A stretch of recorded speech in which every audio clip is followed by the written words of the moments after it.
Alright, what's poppin' YouTube? Coming at y'all with a video. This is gonna be about the Lightsworn Ruler deck. Once we get this new support, um, which is this guy, this girl. I think we get this girl, I'm not sure. I know we get this girl, and we get this guy too. Or girl, whatever you want to call it. Um, this deck is gonna be much better because there's gonna be more Lightsworn targets that are more useful than the old ones. You can still run this deck like how the support we have for Lightsworns now, but of course, why not use the new stuff? So without further ado, I don't want to keep talking. Well, rambling at least. Um, this is a deck profile for this deck. You already see what it is. I'm just gonna go into an explanation of why I run them, um, and the little combos and you know all that good stuff.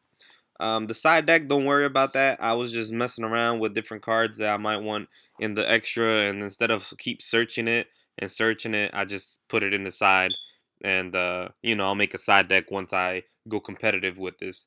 Um, I do need to get my hands on a Big Iron Drago sack, so that's the key reason why I'm not really running this competitively yet. But yeah, 3JD's broken. Pretty sure once this deck starts topping on the next ban list, he'll probably get hit to two or maybe one again. Because he's just too good. I mean, all you require is four Lightsworns. I mean, shit. Now you have, let me see, one, two, three, four, five, six, seven targets. And if you run all the other ones, then you got multiple targets. You could just run. You don't have to run this variant of Lightsworns. You could just run straight Lightsworns. Um, it's not the best, but you could do fun things with it. So yeah, three JDs, three light rate Diablos. It's just another beater, 28. Really easy to bring out. All you have to have is five different light monsters in your grave, which you have multiples. I'm not gonna start counting them, but you have multiples, and you have multiple ways of getting them into the grave, so you don't really have to worry about that. His his other effect is that's good is just you banish a light, so you combo off a light rate Diablos with a Waverant, and then get back whatever you remove with that Waverant, which is good. Um, so definitely the best thing. Somebody's Facebooking me, but I'm not gonna look it up. So yeah, so you get me. You target and it's a set card, you know. So if they want to set that hand, okay, you want to set a hand, sure. Bounce. Let me see. Let me confirm it's a hand first, and then if you want, you can put it to the bottom of the deck or the top of the deck. If it's a back row, you special summon this.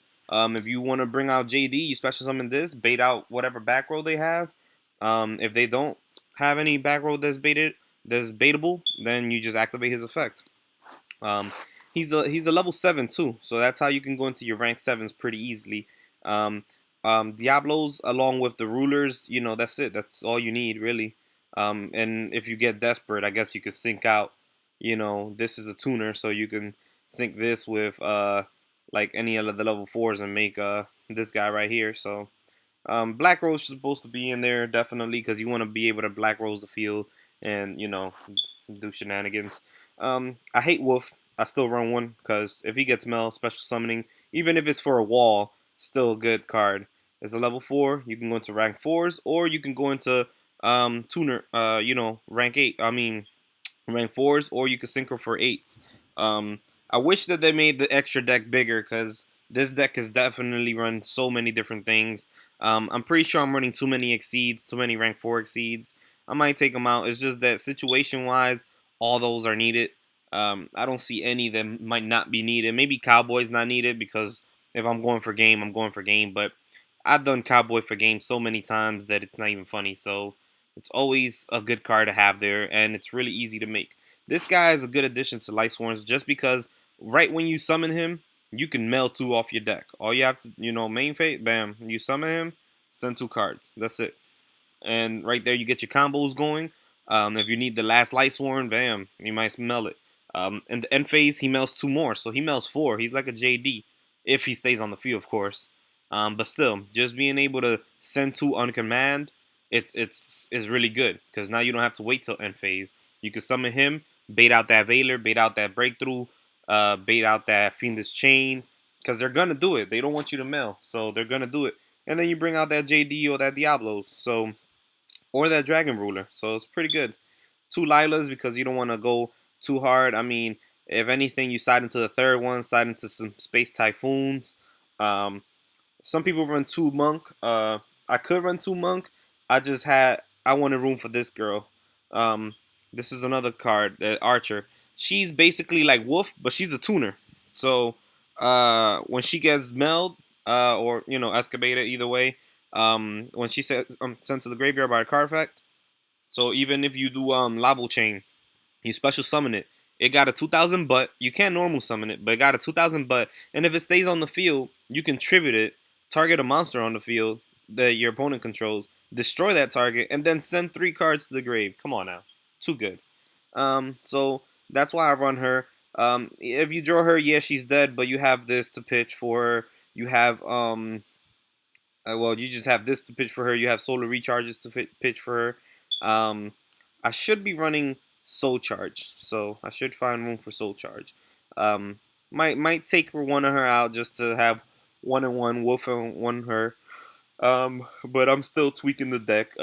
This seems to be working out pretty good.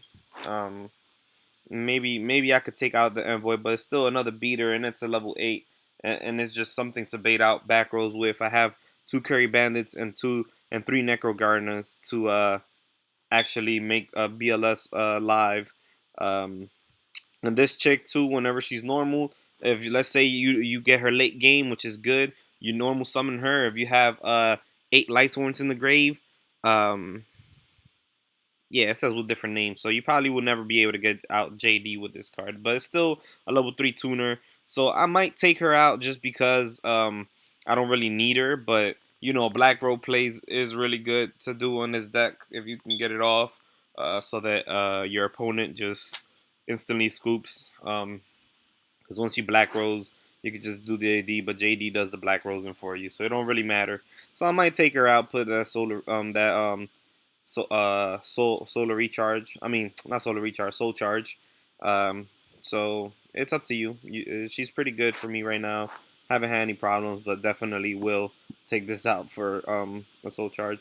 You know why the Wyverns are here to remove these guys. It's just an instant plus. You thin down your deck. It's just really good. You can remove this dragon so many different ways. You have the 3 dragon. I mean, they have the 4 dragon rulers. You have You have BLS, and then you have these guys. They all remove, so there's no way that he won't be able to get removed. The one Veiler, I want to run too, but like I said, the deck is pretty tight. If I don't make it past 40, then I'll be able to fit it. But definitely, instead of running this and getting wiretap, you can run the Veiler and just stop opponent's effects. Right there, without having to really get chained by anything unless they run Skill Prisoner, which sucks. But yeah, and then the recharge. And this is because you're always going to mail that JD. And guess what? Your opponent's going to be like, oh shit, he mailed 2 JDs. I mean, what's the odds that he has one? Well, bam, now you have 2. So it's a pretty good card. It's a pretty good card. Plus, off of Curry Bandit, you need some targets. So if you have these targets, it's going to be a plus no matter what. Because you're going to mail good stuff and then get a spell trap.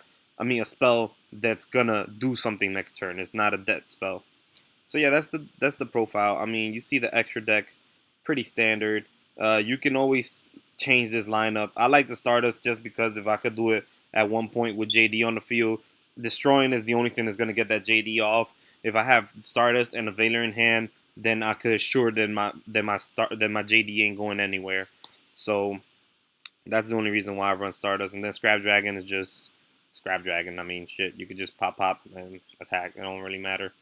Nothing out the ordinary. 3s because you have Lumina, and you can pop a back row, bait that out, and then the 4s standard. So, hope you like the deck profile. If you have any questions, let me know. I will post some games so you can see the consistency of the deck. And catch y'all later. Peace.